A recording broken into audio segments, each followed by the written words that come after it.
السلام عليكم ورحمة الله وبركاته. أهلا بكم في برنامج نيوكاسل مع وليد، مع ضيفنا الكبير اليوم الإعلامي والممثل الإنجليزي ستيف ريث. طبعا مقدم برنامج شؤون نيوكاسلية في نيوكاسل، البودكاست الأشهر في نيوكاسل.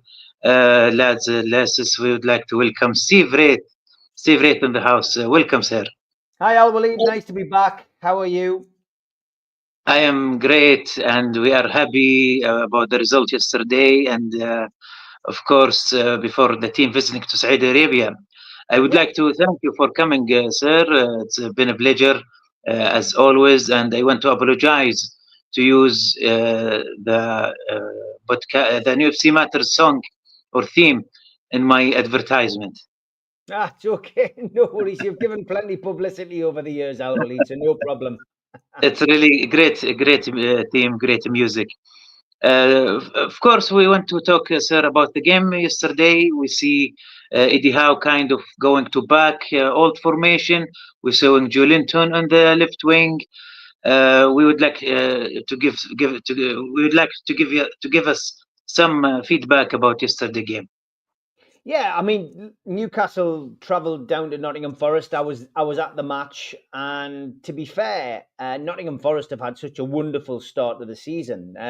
They were third place when we kicked off, and rightly so. Nuno Espirito Santo has gone there and changed things dramatically, and he's got the team playing an exciting brand of football, and he's getting the best out of Chris Wood, the centre forward. Chris Wood is somebody we know well. He was part of Newcastle United's squad, played a big part in helping Newcastle survive in that relegation battle. But was sold really because he was third choice striker behind Alexander Isak and Callum Wilson. So for our purposes, we had to sell him for PSR reasons, to be able to loosen the purse strings to buy others in.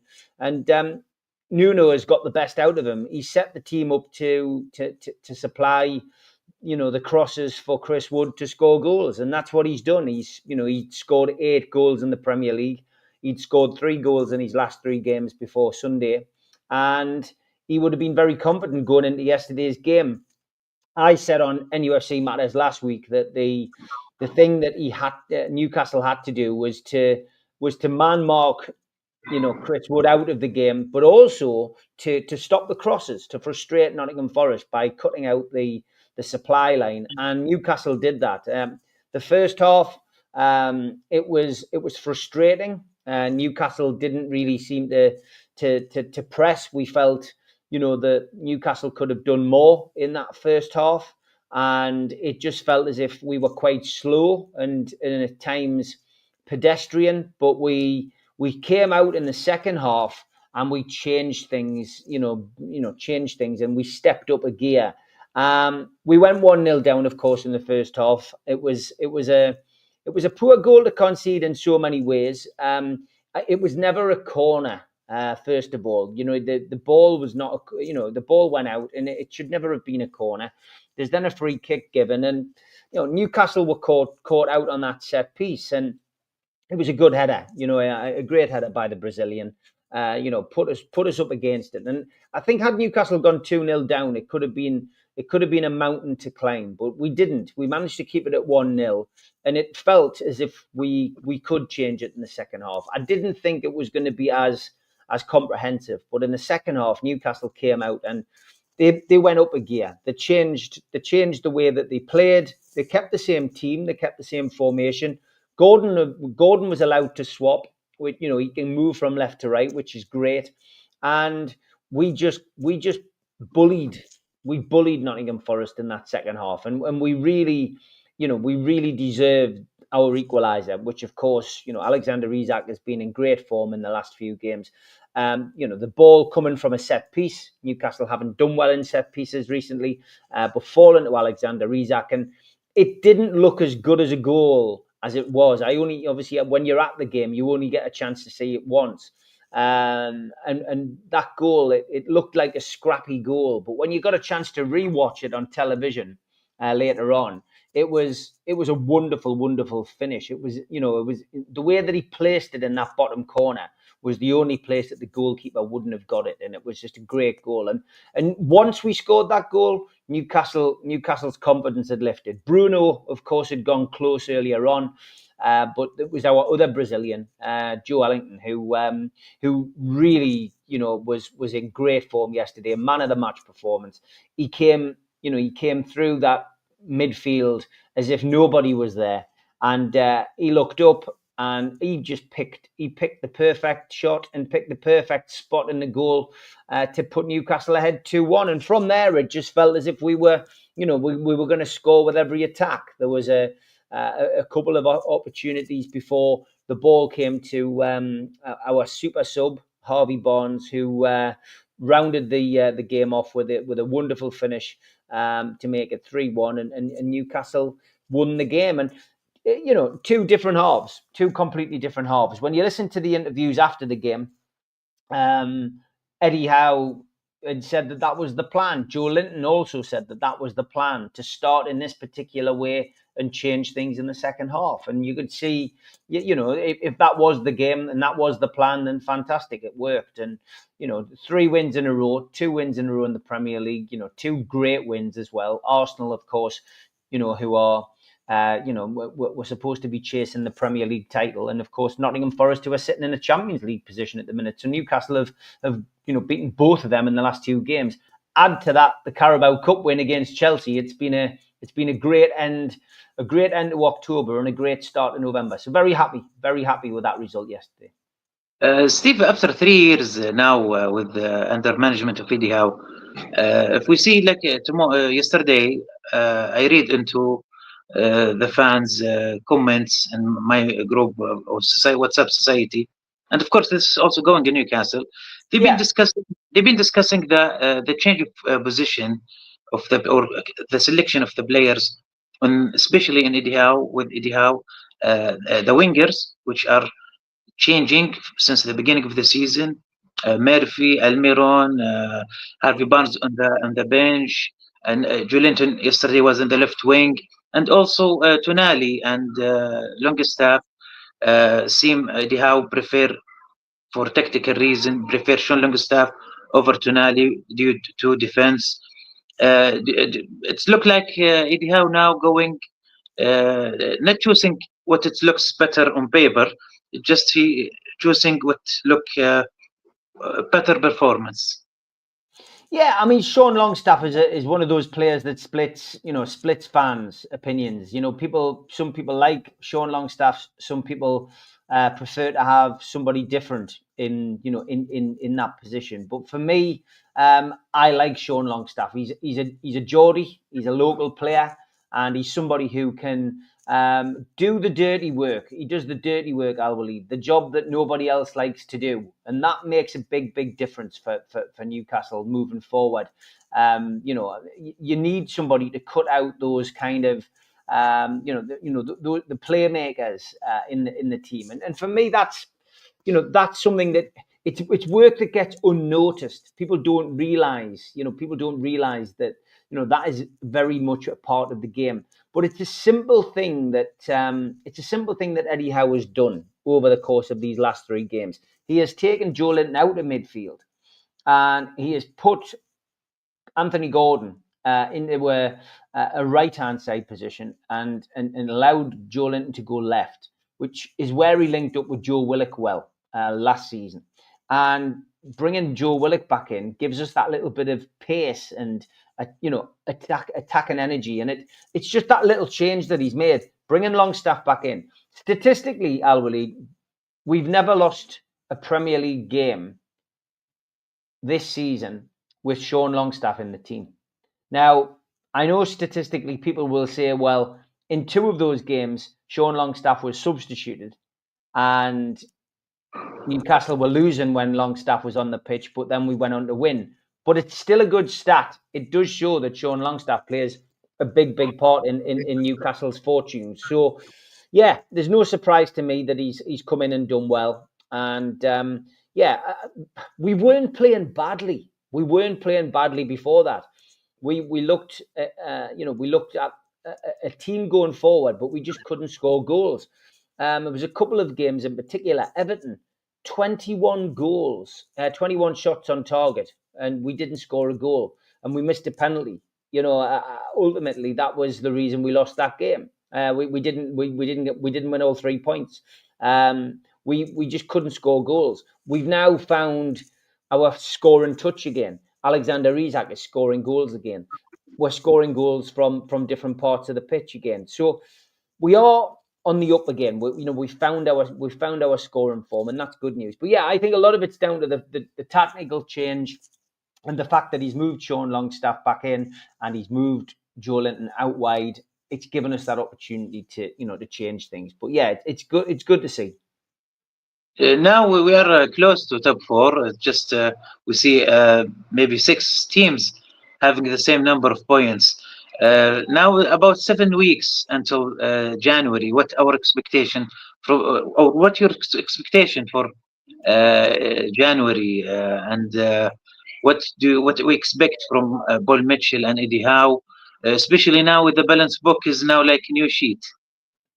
Yeah, I mean, it's very difficult to predict what's going to happen with the transfer window, Al-Walid, because Newcastle, whether we like it or not, are still still bound by the PSR guidelines. And as we've talked about on this show so many times, because of Mike Ashley's time at the club, we are so far behind other teams such as Liverpool, Arsenal, Manchester City, Manchester United, Chelsea, Tottenham Hotspur. All of those clubs can spend, and regardless of it being a new sheet, as you say, Newcastle still have to be careful because our commercial revenue in that 14-year period of Mike Ashley's ownership was zero. The books show that Newcastle's commercial revenue compared to others was not very good. So we will still struggle to go and spend money that we want to go and spend. We can't go and spend £250 million in January. It's not going to happen.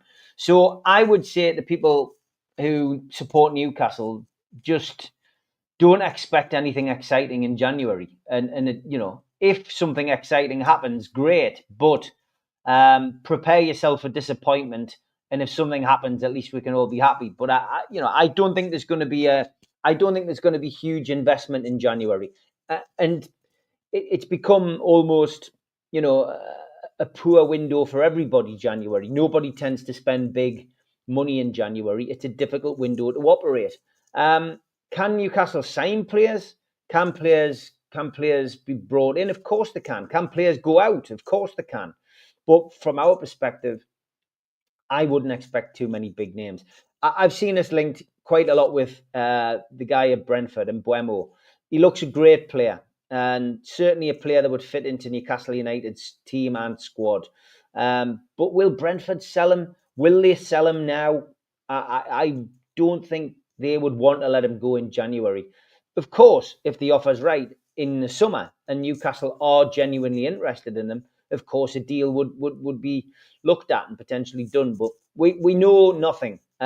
Newcastle fans' quest for knowledge is certainly there for all to see. But be careful what you read on the internet, because none of it usually is true. And I tend to only believe that we are interested in a player when I see him on the pitch with his shirt or with his scarf celebrating arriving at Newcastle United. So it's a strange situation, Al-Walid. Other players, of course, Mark Gahey, Newcastle United, in the summer were certainly involved in a chase for the Crystal Palace centre half. It got a bit spiky is probably the best way to describe it.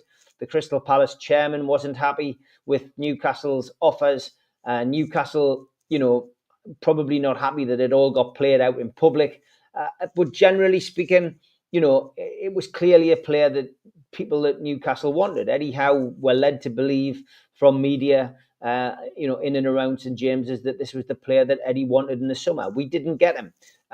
His contract, though, is going to be wound down before the end of the season, and we may get him cheaper. Will we go in for him? Is Mitchell and Howe looking at Gahey? I don't know. Do we need a centre half in January? We've got Botman and Lascelles, who are both nearing fitness, probably will both be available to play in January. Do we really need to go and spend 50, 60, 70 million pounds on a centre half? Probably not. There are more pressing areas. I would probably go for a right winger. A lot of people are saying a right winger. Well, yes, we will need a right winger because we are going to lose players in the summer. Miggy Almiron will undoubtedly leave the club. He's not getting an opportunity. Jacob Murphy is a good squad player, but is he really somebody who you would play on a regular basis? No, I don't think he's too concerned either, because he likes to be able to come on and play, his part. But I don't think he would be too upset. If somebody went out and bought, if Newcastle went out and bought another right winger, we probably, as bizarre as it sounds, need to get another goalkeeper. We've got too many goalkeepers at the club, but I think we all know we signed the Greek goalkeeper because of PSR. We're clearly not keen on playing him. John Ruddy's come in more as a coach, but is part of the squad. Martin Dubravka, I think, will leave Newcastle at the end of his contract. But that means that we haven't really got a second choice keeper. We haven't got anybody who could come in at this moment in time and challenge Nick Pope. And I think it would be nice to bring in somebody who would give him a bit of competition. Although I will say Nick Pope at the moment seems to be playing really, really well. He seems to be back on his game. That performance in Nottingham Forest, nobody really mentions him unless he makes a mistake. That's the problem of being a goalkeeper. But I thought that Nick Pope's performance in Nottingham Forest was superb. His catching was excellent. His kicking was a lot better. And he's a great shot stopper. So, yeah, but I would like to see us potentially bring in another keeper to challenge Nick Pope. But I don't think it'll be a busy window, Al Walid, in January. I think we will. I think we'll make a lot of deals in the summer because there are players going to leave, and I think it will be a busier summer than January. But maybe there's a surprise. Maybe there's a big name player lined up to come in. Maybe Paul Mitchell wants to make a bit of an impression in January to the fans.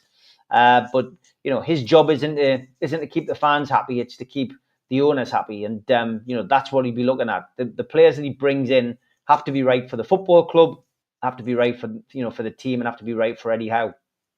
But the fans worry about Paul Mitchell, Eddie Howe. Are they coming along, or do you think they will work better in this? Because if you remember, Paul Mitchell says that when he came, the plan was already in. He just supporting role, but now they will work together for the first time. Yeah. Again, there's a lot of stories in the media, and you've always got to take, as we say in England, you've got to take it with a pinch of salt. Don't believe everything you read. From my perspective, Paul Mitchell can't be judged on last summer because he came in, and he came in very late. That was down to the debacle that we had with Dan Ashworth's departure, and appointing a sporting director so late in the window was never going to benefit the football club. So I genuinely think that Paul Mitchell was probably right what he was saying to a big degree. I didn't like the fact that some of the stuff that he was saying came out online and came out, a lot of stuff that was mentioned was misconstrued. We were left really to look at that and make our own opinions up. And I think there was maybe a little lack of communication from the football club on all that, but that's their prerogative. From our perspective, I just felt you couldn't judge Mitchell on that window, and he will be judged now on future windows. And I'm interested to see what happens. He's like all sporting directors. He's had some good signings and he's had some not so good signings. So he's somebody who was as well held in a lot of respect at Spurs for what he did there. Let's hope he can find some gems. Let's hope he can find some players out there who are star players. And he has to recruit all over the club. He's got to recruit at the lower level. The big disappointment for me is the academy still. I don't think our academy is strong. I think that there's been more emphasis on financing the first team, and I understand why they would do that. But I don't think there's been much emphasis on the academy at Newcastle.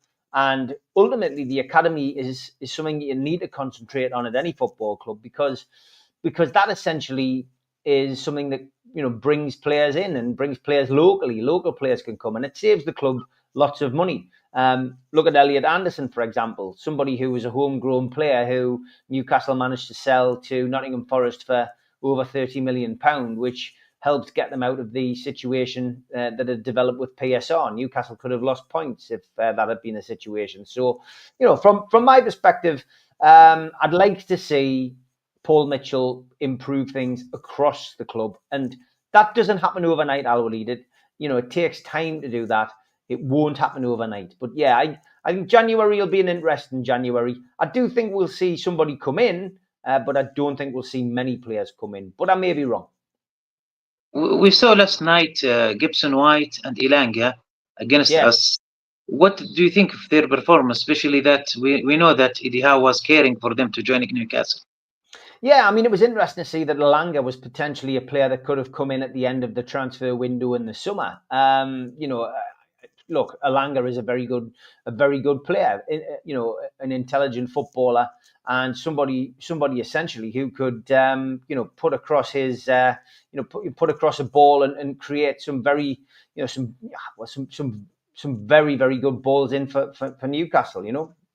We seem to have lost Al-Walid, which is disappointing. Where's he gone? Here he is. He's back. He is back. It's not the problem. It's okay. Sorry, sir. Yeah, listen, I think Elanga is a good player. I genuinely think that Elanga could be, somebody who Newcastle would be able to change to benefit. I would like to see Newcastle bring in a winger, and I think that would be great. But Gibbs White, yeah, I think he'd be expensive. I think that Gibbs White's one of those, he is one of those players. He's one of those players that would be on the expensive side. And I'm not sure whether Newcastle would be willing to pay that kind of money, because they have to be careful with PSR. That is the big problem there, So ultimately, I would like to see Newcastle bring in, one of those players if they could. But I'm not sure Nottingham Forest would be that keen to sell, not at this moment in time. You mentioned Steve Bumbio from Brentford, and he's already also linked to Saudi Arabia. Now, Ivan Toney, our ex-player in Newcastle, he's in Al-Ahli, but it seems he's not happy. He's not doing very well with Al-Ahli. We're not sure is the coach a problem or so. If he didn't continue in Saudi League, do you want him to back to Newcastle? No, not for me. I don't think Ivan Toney would want to come back to Newcastle either. I know it's a different club now. I know that Rafa Benitez was the manager who didn't think that Ivan Toney was, a good enough player to progress at Newcastle. I trust Rafa's opinion in football. I had a lot of time for Rafa. So yeah, I don't think Toney would want to come back to Newcastle. I think Toney would prefer to be, somewhere else, maybe down the country, London based. I could see Ivan Toney coming to somewhere like, a Crystal Palace or maybe even Tottenham. He's that kind of player, but I think he likes London. I think that if he comes back to the Premier League, that would be where he would be. I wouldn't want Alan St-Maximin either. I saw a rather mischievous story over the weekend suggesting that Alan St-Maximin was going to come back to Newcastle on loan. Never go back is always the message I would give to players. And for me, I wasn't a big Alan St-Maximin fan. I got it. I understood why people liked him. He was the kind of maverick player that got people out of their seats with a little bit of excitement, but his end product wasn't there at all. Goals scored, not good enough for a midfielder. Assists, not good enough for a midfielder. Somebody who would turn up and probably play one good game in 5. That's not good, not consistent, not a good enough consistency record for me, and I can guarantee that wouldn't be acceptable either for Eddie Howe. But Ivan Toney, not for me. I wouldn't like to see him at Newcastle. No. I get here interesting question, which is kind of similar to what I have here for prepared for the show, sir. Regarding NFC board situation, we know that Darren Ellis will step down soon. Hope he will be okay, healthy. And still, there is, I believe, no leaked candidate So the situation regarding managerial or management, we feel like here similar to the question. Do you think there is an effect of Merdad and Amanda being going away? I think at the start of the season, there was certainly some negativity surrounding the club. We had the situation, as I've already mentioned, with Dan Ashworth, which was disappointing. We had, the gardening leave that he was on, and, we didn't have a chance to bring in a sporting director until, the transfer window was almost halfway through. So that was a big disappointment. Then, the fact that we had Amanda and Mehrdad both leave the club, that was disappointing as well, because Amanda was very much the face of Newcastle United. As you know, you'd met Amanda, you'd met Mehrdad on more than one occasion, and they were the PR face of Newcastle. They communicated with the fans. The fans loved Amanda because she was the woman who came in and made the beeline for the club, and she helped facilitate the deal. So yeah, it was disappointing to see them go, and I think ultimately Newcastle fans had a lot of disappointment at the start of the season. We had a poor transfer window. We'd lost Amanda and Mehrdad, and people were depressed on Tyneside, but that has now gone. And really the reason that kind of thing does disappear and disappear quickly is because what really matters more than anything else in the world is the football. And if the football results are going well, then I'm afraid it doesn't matter who you are. It doesn't matter whether you're Amanda, Mehrdad, Kevin Keegan, Peter Beardsley, Bobby Robson. It doesn't matter who you are. The club will always be there.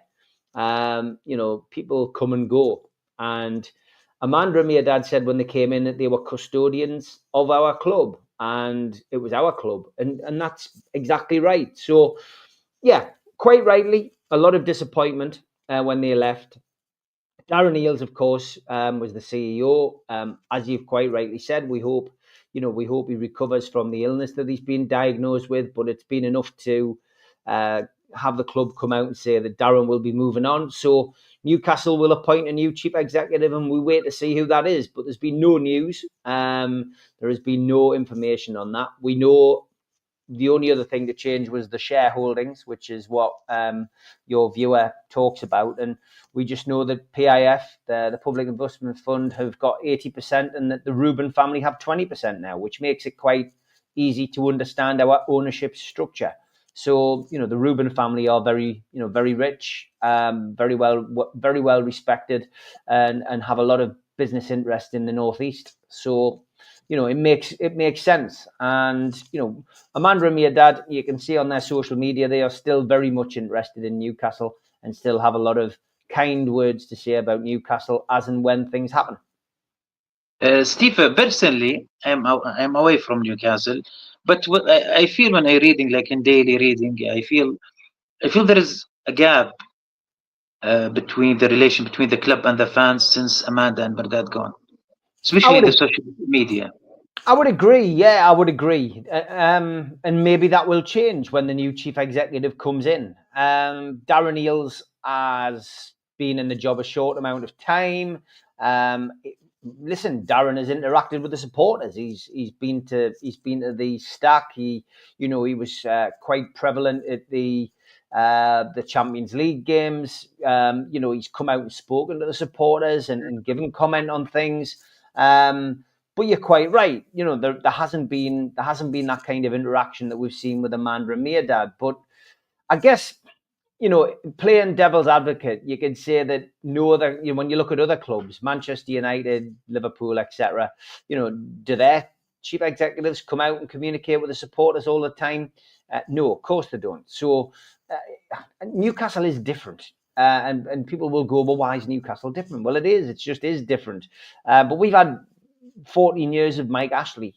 That's why it's different, because we had very little communication from that man, and what we did have from him was usually very disrespectful and usually very annoying. So I think that the Mike Ashley relationship with the fans is the reason that we've had all of these kind of issues in the past. and that's why people do miss that communication with Amanda. But maybe it'll change. I am interested, like everybody else, to see who comes in to do the job and replace Amanda Meardad.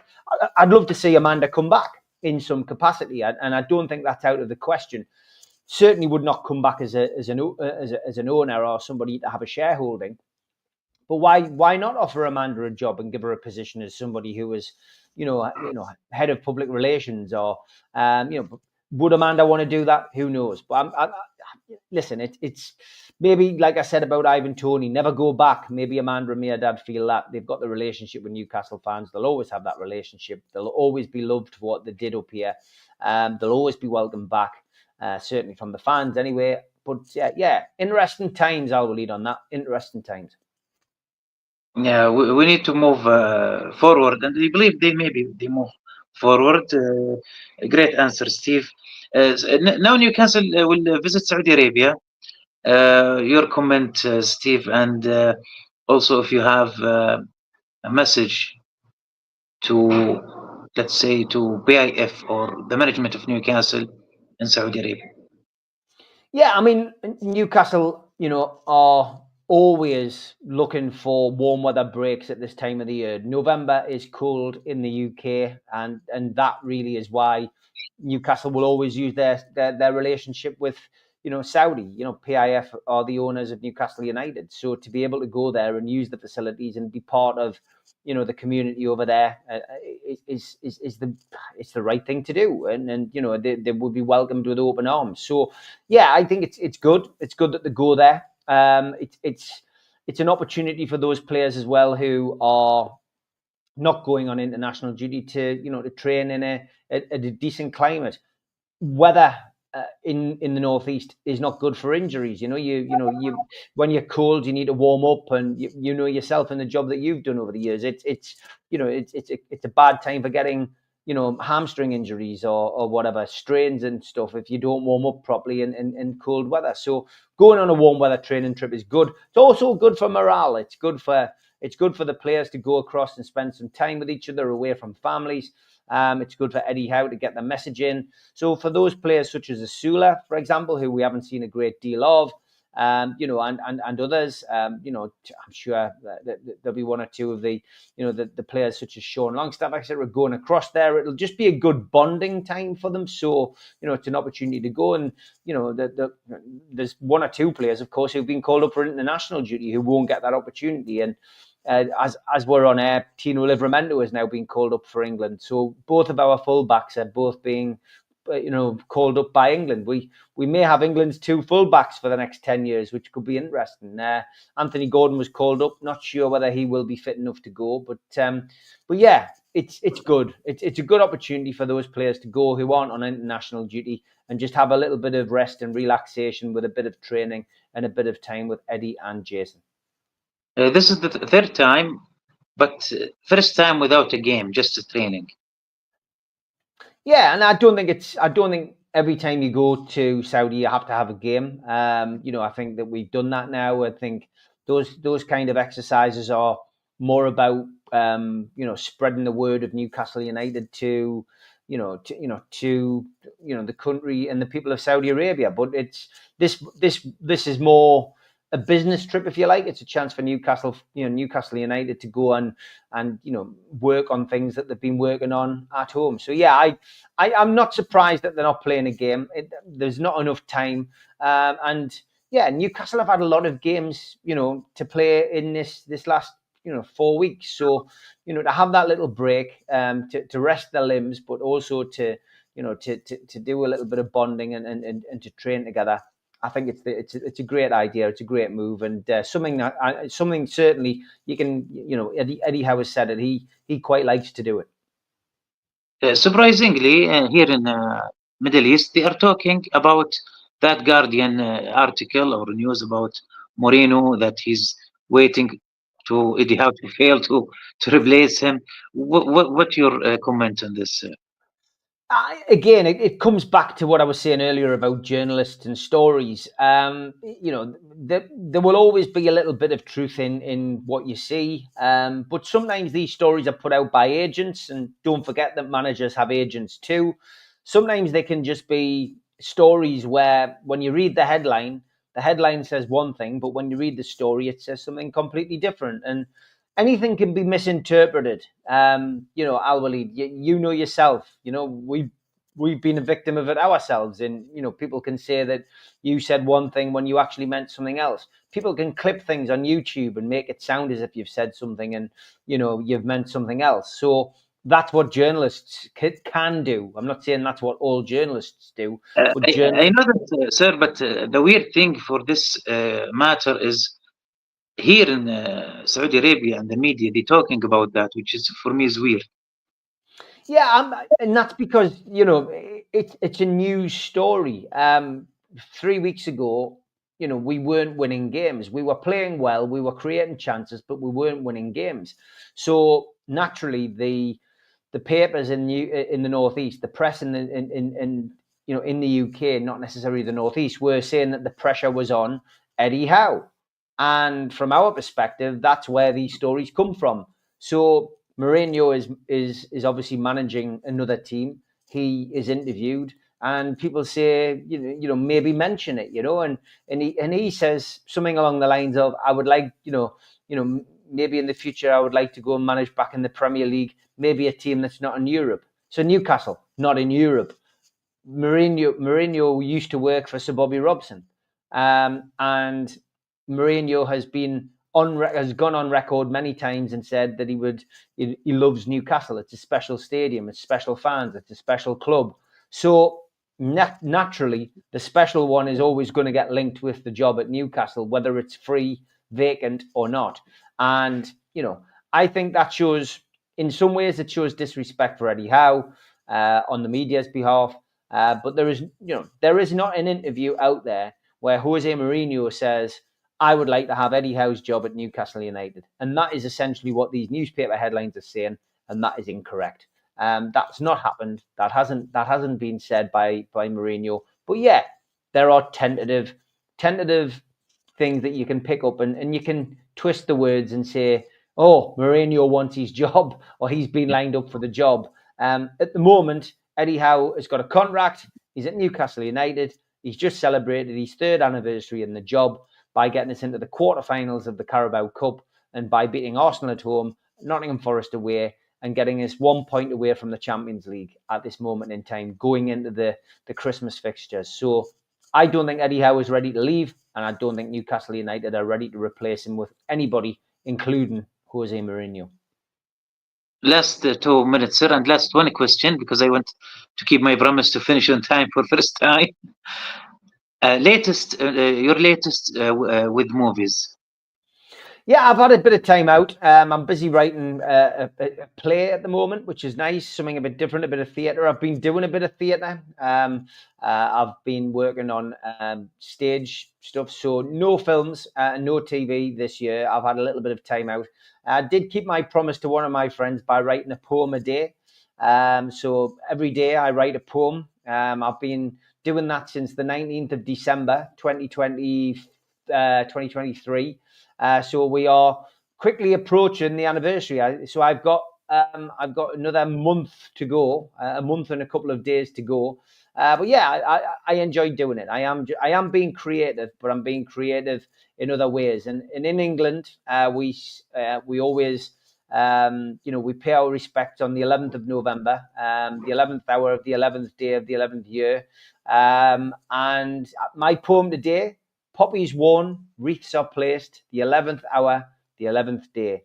They gave us our freedom with their sacrifice, fought for our country, losing their lives. So that was my poem for today. We wish you all the best, ستيف. طبعا كان معنا ستيف ريث من نيوكاسل، المقدم المعروف والممثل الإنجليزي في مدينة نيوكاسل. شكرا له وشكرا لكم للمتابعة. Thank you, Steve, very much for coming. Thanks, mate. See you soon. Bye-bye. Good night.